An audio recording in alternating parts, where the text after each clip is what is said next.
പിന്നെ അങ്ങനെ ഞാൻ തുടങ്ങാൻ തീരുമാനിച്ചു. അങ്ങനെ ഞാൻ തുടങ്ങി. ഇപ്പം എത്ര വ്യൂസായിന്ന് പോലും എനിക്ക് യാതൊരു ഇതുമില്ല. അതുകൊണ്ടാണ് ഡെയിലി വേസ് നമ്മൾ 3 വീഡിയോസെങ്കിലും ഇടണമെന്ന് ഞാൻ പറയുന്നത്. സോ എന്നെ സപ്പോർട്ട് ചെയ്യുന്ന എല്ലാവർക്കും ഒത്തിരി താങ്ക്സ് ഉണ്ട്.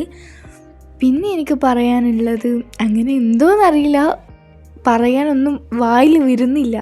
കാരണം ഒരു യൂട്യൂബർ ആയിക്കഴിഞ്ഞാൽ എത്രത്തോളം അവർ എഫേർട്ട് എടുക്കുന്നുണ്ടെന്ന് ഈ ഒരു യൂട്യൂബേഴ്സിന് മാത്രമേ അറിയുള്ളൂ. നമ്മൾ വീഡിയോ കാണുമ്പോൾ അവർ സബ്സ്ക്രൈബ് ചെയ്യുകയോ ലൈക്ക് ചെയ്യുകയോ ഷെയർ ചെയ്യുമ്പോൾ എത്രത്തോളം അവർക്ക് വേദന ഉണ്ടാവുമെന്ന് നിങ്ങൾ ശ്രമിക്കണം. നിങ്ങൾക്ക് ഇഷ്ടപ്പെട്ടെങ്കിൽ മാത്രമേ നിങ്ങൾ സബ്സ്ക്രൈബ് ചെയ്യുകയോ ഷെയർ ചെയ്യുകയോ ലൈക്ക് ചെയ്യുകയുള്ളൂ.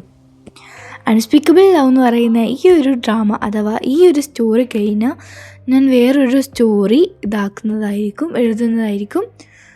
എൻ്റെ കഥകൾ ഇഷ്ടപ്പെട്ടു ഒന്ന് എന്നെ ലൈക്ക് ചെയ്ത് സപ്പോർട്ട് ചെയ്യുന്ന എല്ലാവർക്കും നന്ദിയുണ്ട്. ഇതേ എനിക്ക് ഇതിലൂടെ പറയാനുള്ളൂ. സോ നാളെ നമ്മളുടെ എപ്പിസോഡ് 4 ഇറങ്ങുന്നതായിരിക്കും. എല്ലാവരും കാണണം. Thank you for story teller.